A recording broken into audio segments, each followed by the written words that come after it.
안녕하세요. 고대 안암병원 응급의학과 이유중입니다. 오늘은 119 구급대원 현장 응급처치 표준 지침을 같이 리뷰하도록 하겠습니다. 현장에서 같이 하지 못해서 죄송하였다는 말씀드립니다. 내용은 다음과 같습니다. 개요, 구급대 운영 지침, 현장 응급처치 표준 지침, 술기, 약물, 상황실 운영 지침 등입니다. 우리나라 구급 품질의 역사는 2006년도부터 시작됐다고 할 수 있습니다. 2006년도에 구급일지를 전산하면서부터 구급일지에 대한 품질 관리 시작하게 됐습니다. 이전까지는 종이로만 적혀 있었는데 그것을 전산화해서 입력하게 된 거죠. 지금은 태블릿으로 입력하고 있지만 당시에는 종이로 써온 구급일지를 컴퓨터에서 따로 입력하는 형식이었습니다. 2006년도부터 자료를 입력한 것을 2009년도에 처음으로 프로그램을 개발해서 입력한 자료를 분석하기 시작했고, 처음에는 심정지를 중심으로 한 구급지표를 개발해서 분석하면서 시작됐었습니다. 2013년도, 14년도를 지나서부터 법률이 만들어졌고, 드디어 구급지도 의사가 해야 되는 역할에 구급 품질 관리가 법률로서 들어가게 됩니다. 이후에 현장 응급처치 표준 지표를 만들고 여러가지 세부 상황표들을 도입하면서 지표가 보다 다양해지게 됩니다. 현장 지침은 이러한 내용으로 포함되어 있습니다. 전체적인 개요에는 의료지도란 무엇인가에 대한 내용이 들어있고, 기타 구급대 운영 지침, 구급대의 응급처치 표준 지침이 질환별로 이렇게 쭉 나와 있습니다. 앞에 구급대 운영 지침에서는 전반적인 일반적인 원칙을 다루고 있고, 표준 지침 뒷부분에서는 각각의 질환별 지침을 다루고 있습니다.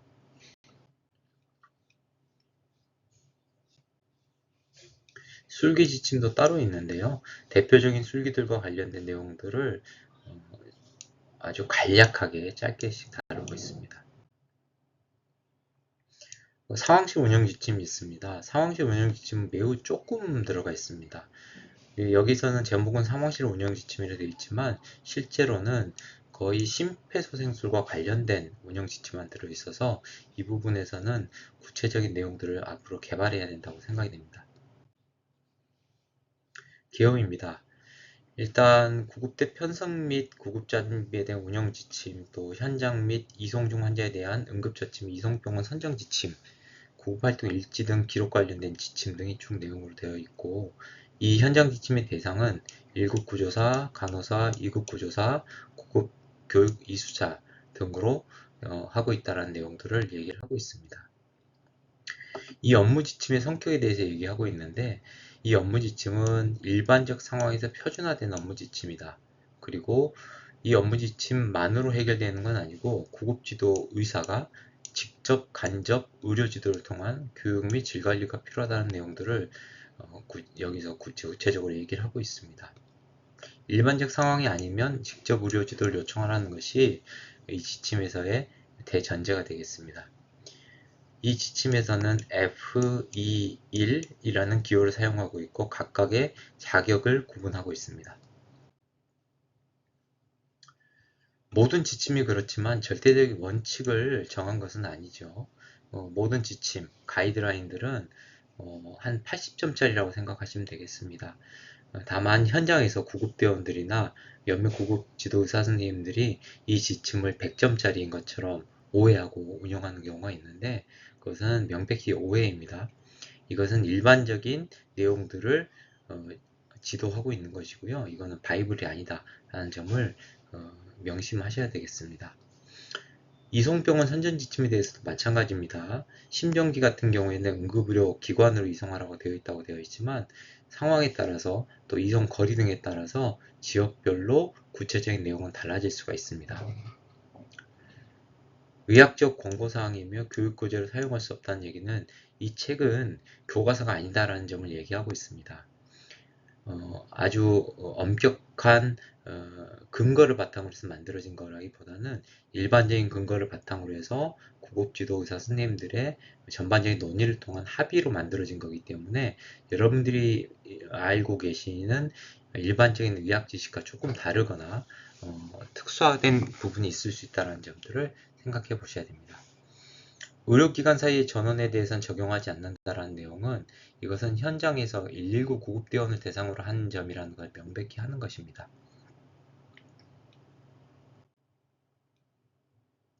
의료지도의 개념에 대해서 여기저기 다른 강의에서 얘기하고 있지만 이것은 주로 간접의료지도에 대한 지침이라고 생각하시면 되겠습니다.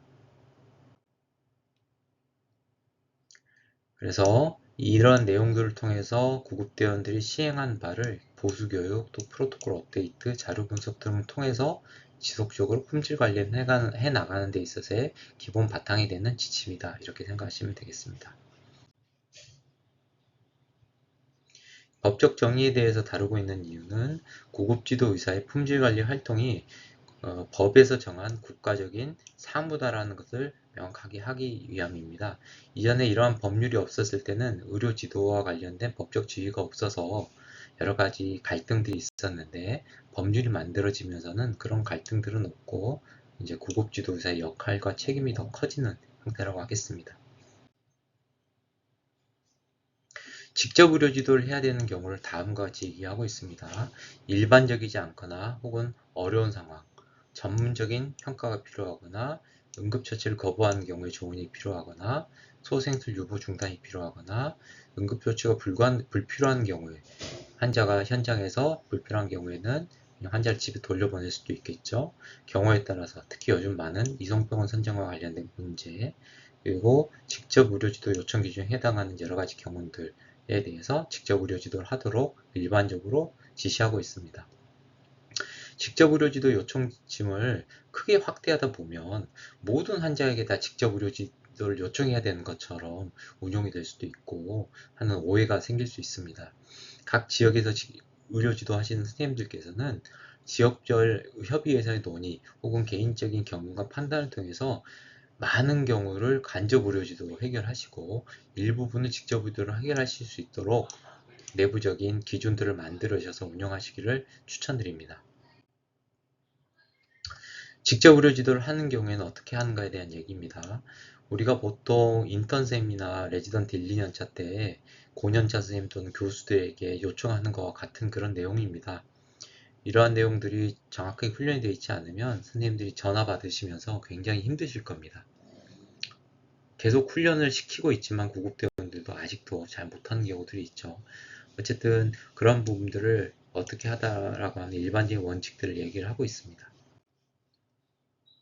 그 예시로 이런 내용들을 얘기하고 있고 연결이 실패된 경우는 다른 지도의사가 있으면 다시 연결을 하는데 그런 연결할 다른 지도의사가 없으면 일단 하고 나서 나중에 지도를 받는다 이런 식으로 되어 있습니다.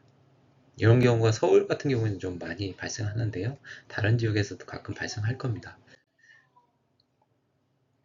구급대에 관련된 운영 지침에서는 질관리 계획을 수립하고 출동 대기, 출동 지령, 미송, 기소지 절차들을 규정하고 범죄 의심 현장 관련된 부분들을 어떻게 할 것인지를 얘기하고 있고 정기 교육 훈련, Continuous Medical Education을 해야 된다. 40시간 이상의 연수 교육을 얘기를 하고 있죠. 다음에 장비 등을 어떻게 운영할 건가를 얘기를 하고 있습니다. 질관리 계획 같은 경우를 세우고 운영하는 것은 실제로 소방서에 이제 지정이 되시면 그 경험을 하시게 될 텐데 워낙에 1년에 2회 이상 뭐 질관리 회의를 잡고 한다든지 분기별로 한다든지 혹은 매달 구급대역과 컨퍼런스를 한다든지 하는 식의 계획을 세우실 수가 있습니다. 이건 소방서 단위, 소방본부 단위, 또 전체 소방청 단위로도 운영할 수가 있는데요. 구체적으로는 소방서 단위에서 선생님들께서 활동하실 때 구급대원들 품질관리 담당 직원과 함께 구체적으로 이런 계획을 세우셔서 운영하시는 중요한 근거가 됩니다. 구급대원들이 지속적인 교육을 받는 것을 좀 싫어하는 경향이 있거든요. 그래서 그런 것들을 추동하기 위해서는 이런 근거들을 가지고 계획을 세우시면 도움이 되겠습니다.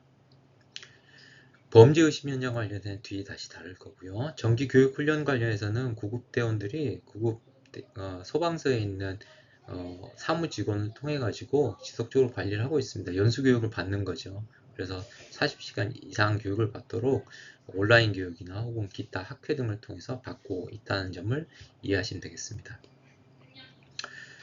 구급장비 의약품 소모품 관련돼서도 이후에 다시 말씀드리겠습니다. 출동 지령을 받거나 혹은 귀소 중에 어떻게 해야 되는가에 대한 얘기입니다.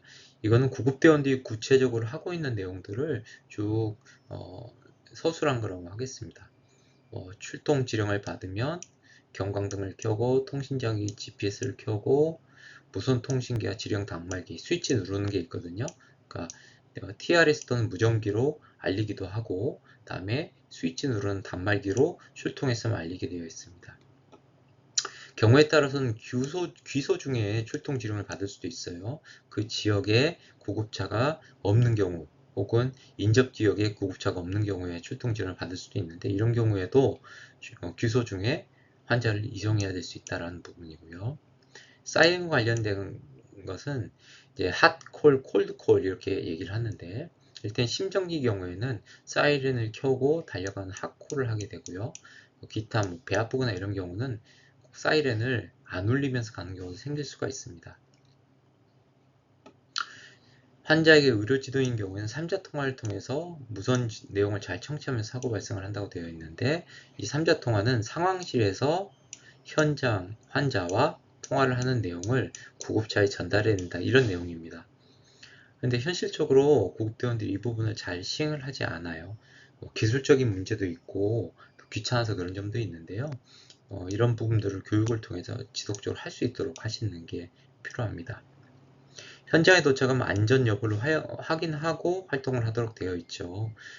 나중에 이제 평가를 하시다 보면 건물 붕괴 사고나 화재 사고 이런 것들이 발생했을 때 현장이 안전하지 않음에도 구급대원들이 현장에 들어가도록 요구하는 경우들이 간혹 생기거든요. 그런 경우들이 생기면 이러한 근거들을 바탕으로 해서 그렇게 하지 않도록 즉 현장의 안전을 확인하고 구급대원이 현장에 들어갈 수 있도록 피드백을 주시고 필요하면 구급 담당 간부들 팀장이나 서장님께 이런 내용을 알려서 이런 일이 없도록 지도를 하시는 게 필요합니다. 범죄가 의심되는 경우에는 일단 환자가 응급하면 응급처치를 하고 환자를 이송을 하셔야 되고요. 그러지 않은 경우에는 기다리시면서 경찰을 통해서 현장을 증거를 충분히 보존하는 것을 추천을 하고 있습니다. 구급지도의사의 선임에 관한 부분들도 들어가 있지요. 결국에 법률을 다시 한번 정리를 한 내용이고요. 여러분들께서 기회가 되면 각 소방서에서 위촉 받으셔가지고 활동을 하실 수가 있습니다. 소방서별로 보통은 한 명을 선임하게 되어 있는데 소방서에 업무가 많은 경우는 2명을 선임하시는 경우들도 있습니다. 구급장비, 의약품, 소모품 같은 경우에 리스트가 쭉 있어요. 그래서 법률적으로 정해놓은 리스트도 있고요. 각 소방서별로 몇몇 장비나 품목들은 갖고 있는 경우도 있습니다. 이거 관련해 가지고요. 소방본부나 소방서에서 회의를 들어오라고 하는 경우가 있어요. 그래서 그런 경우에 회의 들어가셔 가지고 필요한 조언들을 해 주셔야 되는데요. 소모품들 같은 경우에 특히 불필요한 소모품들이 너무 많이 들어온다. 그러면 그것 관련해서 조언을 주시는 게 필요합니다. 제가 예전에 활동할 때도 그렇고 최근에도 그런데 예를 들면 그 경추보호대 같은 경우에 계속 재활용을 한다든지 병원에 와서 병원 걸 가져간다든지 하는 문제들이 계속 있거든요. 그런 경우들이 발생하는 경우에 예를 들면 각 소방서별로 1년에 혹은 반년에 필요한 소모되는 것들이 몇 개인지를 확인해 가지고 예산을 미리 세우고 가능하면 예산을 확보하고 그렇지 않는 경우에는 다른 예산을 줄여서 이걸 사도록 하는 이런 식의 이제 활동들이 필요합니다. 에피네프린이나 각종 약물들을 불필요하게 많이 갖고 있는 경우들도 있고요. 거지 같은 소모품들을 불필요하게 많이 갖고 있는 경우들도 있거든요. 그런 것들을 구급장비 담당자와 정확히 확인하셔서 필요한 수량을 확보하시도록 그렇게 해야 되고요. 그게 잘 안 되면 서장님을 만나셨을 때 얘기를 하셔가지고 예산 확보를 하는 그런 과정들이 필요하겠습니다. 구급차는 특수, 일반, 특수, 특별 이렇게 구분돼서 이 차량에 따른 그 장비들을 따로 이제 갖고 있도록 하게 되어 있는데요. 말 그대로 특수라고는 되어 있지만요. 이 일반은 그냥 일반 차고요. 아무것도 아닌 일반 차고요. 특별구급차가 보통 우리들이 보는 그런 차여서 여러분들이 만나는 차들은 다 특별구급차다 이렇게 생각하시면 되겠습니다. 의료 장비들은 이런 것들을 갖고 있을 수 있는데 여기는 이제 선택 보유 장비라고 되어 있는 것들을 얘기하고 있습니다. 한때 좀 이슈가 됐던 포터블 벤틸레이터라든지 아니면 그 골강내 주사라든지 이런 것들도 포함이 되어 있어요. 뭐 지금은 거의 논란이 이제 거의 사라졌는데요. 뭐 이런 것들을 사는 이유는 의사가 현장에 나가면 쓸 수 있다 뭐 이렇게 얘기하면서 결국에는 문제들을 해결한 걸로 되어 있습니다. 어쨌든 상당히 이런 장비들을 다 갖고 있으니까 이런 장비들을 갖고 있는지 잘 이용하고 있는지를 한번 확인해 보시는 것도 필요합니다. 그 몇 년 전에 제가 모소방서에 갔을 때는 그 고급정 심장 충격기가 있어요. 그래서 11위를 찍고 이럴 수 있게 돼 있었는데 물어보니까 모르는 거예요. 확인해 봤더니 제세동기 상자에 그대로 들어있는 그런 경우들도 있었거든요. 그래서 선생님들께서 소방서에 위촉돼서 활동을 하시면 이런 장비들이 얼마나 잘 관리돼서 운용이 되고 있는지를 한번 확인해 보시면 좋겠습니다. 기타 이런 시뮬레이터들도 갖고 있거든요. 그래서 구급대원들 교육하시거나 그럴 때 이런 시뮬레이터 갖고 와라 그래가지고 교육하시는 것도 할 수 있으니까 이것도 확인하시면 좋겠습니다. 필수 적재 장비에 이런 의약품들을 갖고 있을 수 있게 하는데요. 실제로 쓸 수 있는 거는 뭐 니트로글리세린, 뭐 포도당, 생리수염수 정도죠. 심정지환제 에피네프린 쓰는 거 이런 정도가 되겠고 수량이나 이런 것들은 대부분 충분히 갖고 있습니다. 그래서 불필요한 것을 안 갖고 있을 수 있게 하는 게 이제 필요합니다. 다음은 감염관리인데요. 소방서별로 감염관리실을 갖고 있습니다. 그래서 무슨 소방서에 가면 소방서 뒷뜰에 뭐 컨테이너 같이 된 상자로 돼 있어요. 그런데 들어가서 뭐 차도 닦기도 하고 가스 소독을 하고 뭐 이런 식의 장비들이 있거든요. 옛날에 사스 뭐 이런 거 나올 때 예산을 많이 받아가지고 설치를 했었어요. 근데 지금 시간이 많이 지나면서 많은 장비들이 고장나고 운영할 수 있는 예산도 없는 소방서들도 있거든요. 그래서 그런 부분들도 점검을 좀 해보시고요. 구급주도 의사를 통해서 감염관리 교육을 하라고 되어 있습니다. 그래서 연락이 와요. 교육해주라고. 그러시면 최근 유행하는 감염병과 관련된 논의들도 좀 같이 얘기를 해주시고요. 그다음에 직원들 건강검진에서 나온 뭐 시로로지 검사 결과 관련된 얘기도 좀 해주시고요. 다음에 구급대원들이 최근 유행하는 감염병에 노출이 됐다 그러면 그건 어떻게 해결하고 있는지도 같이 얘기를 해주시면서 그렇게 좀 피드백을 해주시면 도움이 됩니다. 의료 폐기물의 폐기 이슈입니다. 지금은 뭐 대부분 문제가 없어요. 그 소방서 혹은 안전센터에서 대부분 위탁해서 처리를 하거든요. 혹은 경우에 따라서 보건소랑 얘기해서 처리도 하는데 감염병이 한참 유행할 때 최근 뭐 몇 년 전에 코로나일 때도 그랬죠. 그때도 이슈가 많았어요. 구급대원들이 병원에 와서 막 버리겠다고 하는 거예요. 근데 이건 병원에서 돈 내고 버리는 거잖아요. 병원에서는 자체적으로 돈 내서 버리는 건데 공공기관이 스스로 예산을 제대로 안 만들어 가지고 생기는 문제였거든요. 그래서 의료기관에 와서도 좀 논란이 좀 있었고 착한 선생님들은 그냥 버리게 해주시고 그러셨는데 원칙적으로는 각 소방서 혹은 소방본부 등에서 폐기물과 관련된 그 폐기 관리 계획을 세워서 예산을 필요한 만들어서 운영하도록 되어 있습니다. 이거는 감염병, 질병, 유해물질 접촉 보고서라고 그래서 일단 뭐 코로나 환자 이런 만나면 어떻게 했는지 뭐 이런 것들 적으라고 하는 양식이 있다는 거고요. 비슷한 말이 있는 두 가지의 또 문제가 있어요. 이거는 응급처치 거부, 이송 거부라는 건데요. 이거는 환자가 안 한다는 거예요. 환자가. 그래서 환자가 19세 이상이면서 적절한 판단력을 가지면서 이러면 응급처치 이송을 거부할 수 있다 이런 거죠. 적절한 판단력이란 자신의 결정으로 인해 발생하는 결과를 바르게 이해할 수 있는 능력이다. 미성년자거나 술을 마시거나 다쳐가지고 적절한 판단력을 못하는 경우는 대리인이 대신할 수 있다. 그렇지만 자해 자살 위험이 있거나 감염성 질병이 있는 등 공공의 이익이 우선하는 경우는 이것이 해당이 안 된다 이런 얘기입니다.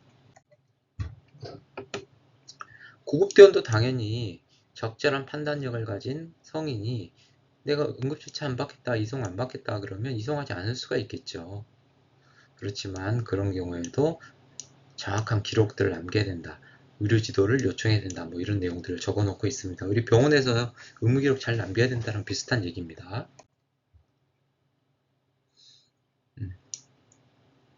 그렇지만 이런 경우 자살시도 등에서는 의료지도를 요청해서 해야 된다. 공공의 안전 등에서 필요한 경우 경찰한테 한다. 정신질환자들이 이런 경우가 많죠. 지금은 상당히 정신질환과 관련된 법률이 생기면서 경찰에서 협조적으로 잘 하는 편입니다. 두 번째는요, 구급대원이 구급활동을 안 하는 그런 경우예요. 아까는 환자가 거부하는 경우, 이거는 구급대원이 안 하는 경우예요. 응급 환자가 아니면 할 수 있다. 이런 거죠. 폭언, 폭행 이런 경우에 경찰 동승하에 이송을 거절할 수도 있어요. 경찰을 같이 해서 이송할 수도 있고요. 근데 뭐 이런 경우는 거의 못 보셨을 거예요. 민원을 걱정하는 바람에 경증이어도 구급활동을 하죠. 좀 갈수록 좀 먼 길입니다. 이게 현실적으로 되는 경우는요. 뭐 응급 증상이 아니면 비응급 증상으로 생각을 하죠. 근데 이 응급 증상도 굉장히 광범위하기 때문에 코에 걸면 코걸이, 귀에 걸면 귀걸이 식으로 어떻게 보면 다 응급 증상으로 될 수가 있는 그런 문제도 있고요. 기타 응급 증상의 준한 증상도 굉장히 많이 포함이 돼 있어서 실제로 너무 경증인 경우는 흔하지 않습니다. 이런 경우를 예시로 해서 구급대원이 이송을 안 할 수 있다는 거죠. 단순 치통, 단순 감기, 생체 증후가 안정된 타박성, 술 취한 사람 등등입니다. 근데 뭐 그렇다고 해서 이송을 안 하는 경우는 거의 못 보셨을 거예요. 환자가 이송을 거절하거나 구급대원이 이송을 거부한 두 가지 다 똑같은 양식으로 적거든요. 표시만 하면 됩니다. 그래서 어떤 상황이었는지를 체크를 하도록 되어 있는 이런 기록지를 작성하게 되어 있기 때문에 소방서에 가시게 되면 한 번씩 한번 확인해 보시면 되겠습니다. 구급활동의 허용 및 제한과 관련돼서는 업무 범위를 법률에 있는 업무 범위를 이렇게 제시를 하고 있습니다. 우리나라는 법률상에 할 수 있는 것을 적어놓은 그런 구급대원 업무 범위거든요. 예, 또 어떤 나라들은 못하는 것을 적어놓은 여기 하지 말라는 거 빼놓고는 다 할 수 있게 그렇게 돼 있는 구급활동 법률도 있거든요. 그래서 이런 것들을 이제 넓히려고 노력은 하고 있는데 아직 논란이 많고 쉽지는 않습니다. 심폐소생술 유보 중단과 관련해 가지고 운영 지침이 또 있죠. 심폐소생술을 시행하는 대원에게 심각한 위험이 생길 수 있거나 사망의 명확한 징후가 있는 경우 심폐소생술을 유보하거나 중단할 수 있다 되어 있습니다. 꽤 이런 경우가 많아요. 소방서 평가 가시면 심폐소생술 유보 중단이 꽤 많은데 명백한 사망이라고 되어 있는 경우가 대부분이거든요. 사후 강직 시반 뭐 이런 것들인데요. 사후 강직인 경우에 정확하게 평가가 되어 있는지 기록에 좀 확인해 보셔요. 이를테면 두 개 관절 이상이잖아요. 그러면 위팔을 굽혀서 카메라 가자. 위팔을 굽혀서 이렇게 팔꿈치를 이렇게 두 개를 이렇게 굽혀봐서 정확히 확인을 하라고 한다든지 턱에 손가락이 몇 개나 들어갈 정도로 강직이 있는지 이런 부분 정확한 기록에 남기도록 하시는 게 필요합니다. 뭐 무반응, 무맥, 무호흡, 심전도를 측정하도록 이렇게 되어 있는데 시신이 부피하거나 그래서 못하는 경우는 제외할 수가 있고요. 필요한 경우는 사진을 이렇게 기록지에 등록하도록 되어 있습니다. 이게 뭐 구급대원의 PTSD랑 관계가 된다. 그래서 사진 첨부하는 걸 안 할 수 있겠냐 이런 논의가 있었는데 결과적으로는 다 사진 첨부하도록 지금 그렇게 되어 있고요. 다음 운영 지침은 이송 대상 기간 선정입니다. 심정지 환자는 응급의료기관, 뇌졸중 등은 지원급여 센터 등으로 갈 수 있다 그렇게 되어 있는데 이거는 말 그대로 일반적인 원칙이고 지역적 상황에 따라서 원칙을 정해서 운영하시면 됩니다. 그래서 지역적 상황에 따라서 우리는 센터가 더 가깝다 혹은 센터가 별로 없다 그러면 응급의료 기관으로 가야 되겠죠. 이런 것을 지역 응급의료 구급지도자 협의회에서 논의하셔가지고 결정을 하실 수가 있습니다. 특히 외상 환자요. 권역 외상센터, 외상 전문 수련센터 있는데 거의 없죠. 결국에 응급의료 센터 또는 응급의료 기관으로 가야 될 수도 있습니다.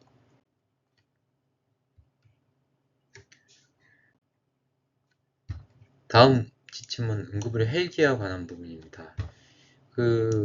벌써 10년 가까이 됐습니다. 응급의료 헬기 관련해가지고 감사원의 감사가 있었어요. 그래서 각종 행정부처하고 소방에서 감사를 받았었거든요. 이게 한 문제가 돼가지고. 그러면서 범부처 무슨 규정 매뉴얼 이런 것들을 만들었어요. 응급의료 헬기는 뭐 여기저기서 다 운영을 하는 게 있죠. 그래서 출동 요청은 소방청장 또는 시도본부장이 운영기관에 장애 요청하고 다음에 말씀드릴 이송 기준, 출동 지역에 해당하면 요청 가능한 걸로 이렇게 정리를 했습니다. 어떤 경우 주요 외상, 급설 뇌졸중, 급성 심근경색, 의증인 경우에 출동 지역은 구급초 이송 시간이 헬기 이착륙 소요 시간과 현장에서 병원까지 시간보다 더 걸릴 거라 예상이 되면 헬기 이송을 요청할 수 있다 이렇게 돼 있죠. 헬기 실제로 한번 타보시면요. 헬기 이착륙 소요 시간 굉장히 짧습니다. 항상 준비하고 있기 때문에 금방 떠서 가거든요. 현장까지도 굉장히 빨리 가요. 근데 이제 문제는 병원에 헬리패드가 있으면 헬리패드에 내려서 바로 병원으로 갈 수 있지만 헬리패드가 없으면 랑데부 포인트를 잡아가지고 거기서 다시 차로 이송을 해야 되거든요. 그러면 그거 준비하고 어쩌다 하다 보면 30분이 금방 갑니다. 그러면 실제로는 1시간에서 2시간까지 걸릴 수가 있어요.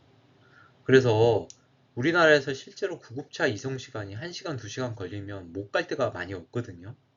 그러니까 현실적으로는 헬기보다는 구급차를 사용하는 것이 현실적일 수가 있습니다. 이것도 지역적으로 확인을 하셔야 됩니다. 우리 지역에 있는 응급센터 등이 헬리패드로 랑데부에서 이송할 때 어떤 식으로 됐는지를 확인하셔서 실제로 시간이 얼마나 걸리는지 그러면 구급차로 오는 게 나을지 헬기로 오는 게 나을지 이런 것들 잘 판단하셔야 되고요. 닥터119 운영되는 병원들에서는 적극적으로 헬기를 이용하실 수가 있겠지만 닥터119 같은 경우도 안정상의 이유로 한계들이 좀 있고 그렇거든요. 오히려 닥터119는 경증인 경우에도 운용하는 경우도 있죠. 실적 문제 때문에. 그래서 그런 부분들을 한번 평가를 해보시기 바랍니다. 119 응급의료 헬기는 현장에 도착 전에 있을 때 상황 요원, 전화 받는 사람이죠. 혹은 구급대원들이 판단할 수가 있고요. 아니면 현장에서 또 요청할 수가 있습니다. 뭐 외국, 미국, 영국 같은 데서 그냥 고속도로 혹은 도로 편도 2차선만 있어도 응급헬기가 도착해 환자 데리고 가고 이렇게 하거든요. 우리나라로 따지면 서울 같은 경우는 북부간선이나 내부순환도로 같은 데 내려가지고 환자 이송해서 데리고 와요. 근데 우리나라는 현실적으로 여러 가지 이유 때문에 그게 안 되거든요. 파일럿이 훈련이 안 되는 경우도 있고 현장 통제를 하려면 결국에 경찰하고 협업이 잘 돼야 되는데 그게 안 되는 경우도 있고 그다음에 뭐 공역 문제, 뭐 서울 같은 경우에는 뭐 예전 청와대 근처, 뭐 지금 용산 근처에 공역 미리 하지 않으면 안 되고 뭐 이런 이슈 때문에 잘 안 됩니다. 다음 운영 지침 구급 활동 기록에 대한 겁니다. 119 구급대원이 출동한 모든 환자를 작성을 하게 돼 있어요. 일지 종류는 기본 일지가 있고요. 다음에 세부 사항표들이 있습니다. 종이로 이렇게 양식이 법률로 되어 있지만 지금은 다 태블릿으로 입력을 하죠. 지금 요 회색으로 되어 있는 부분 있죠. 회색으로 되어 있는 부분은 여러분들이 태블릿이나 그 데이터베이스에서 확인할 수 있는 거고요. 회색으로 안 되어 있는 부분은 확인 못하는 방법입니다. 워낙에는 이거를 다 먹지를 만들어 가지고 종이로 쓸 때는 그 사본 한 부를 병원에 주고 뭐 이랬었게 했었거든요. 근데 소방청에서 어느 순간 법률을 바꾸면서 뭐 개인보호 등등을 이유로 뭐 몇 가지 크리티컬한 부분들 이런 것들은 병원 측에 정보를 안 주고 이렇게 회색으로 되어 있는 이런 부분만 정보를 입력하고 공유할 수 있도록 이렇게 되어 있습니다. 뭐 내용은 자세하게 이것저것 많아요. 활력징후도 2번 체크하고 되어 있고 그렇잖아요. 이런 것들이 정확하게 잘 할 수 있도록 하는 것이 선생님들의 역할입니다.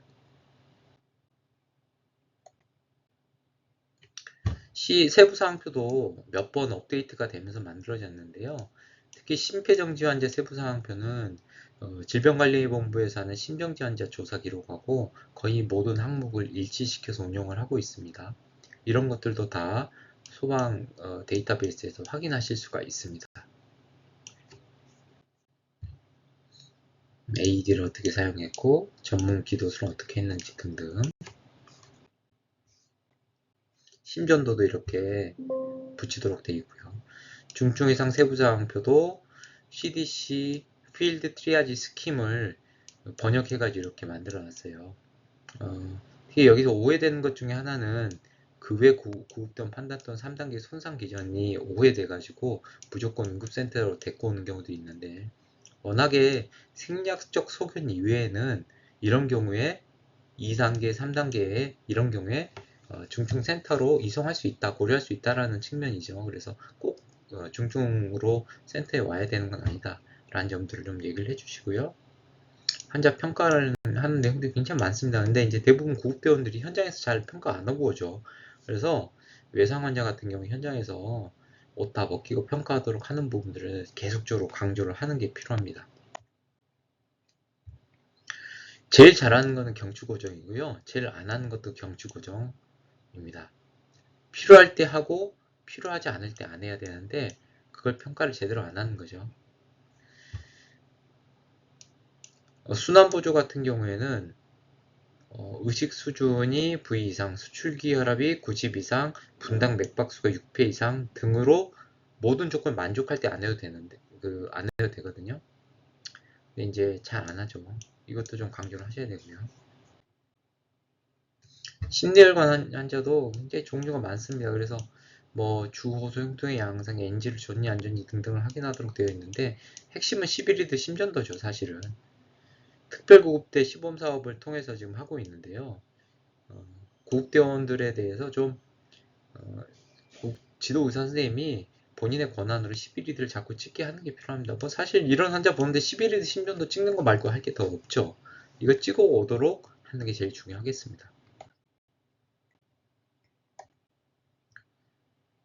표준 지침이 있는데 이거는 그냥 한번 좀 읽어보세요. 우리 교과서에 있는 내용 같은 것들을 그냥 요약을 한 거거든요. 그래서 질병에 대한 일반적인 개요가 나오고요.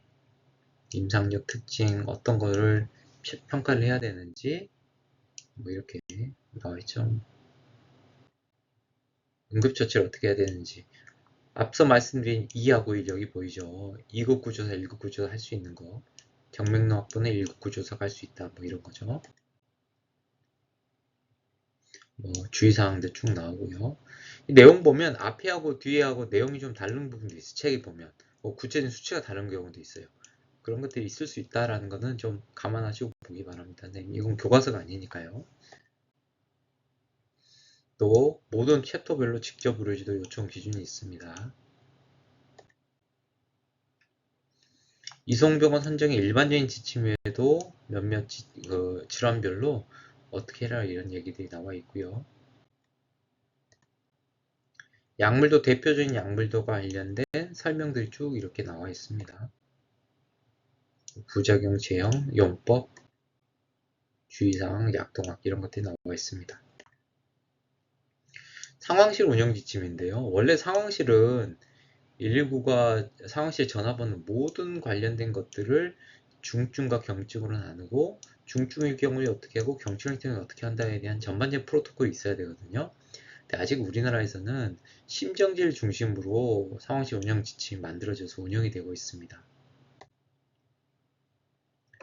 그래서 심정지가 의심되면 일반인 심폐소생술을 전화를 할 수 있도록 하는 것이 핵심이고요. 지금은 이제 동영상 보면서, 그러니까 동영상 전화를 통해서 하기도 하죠.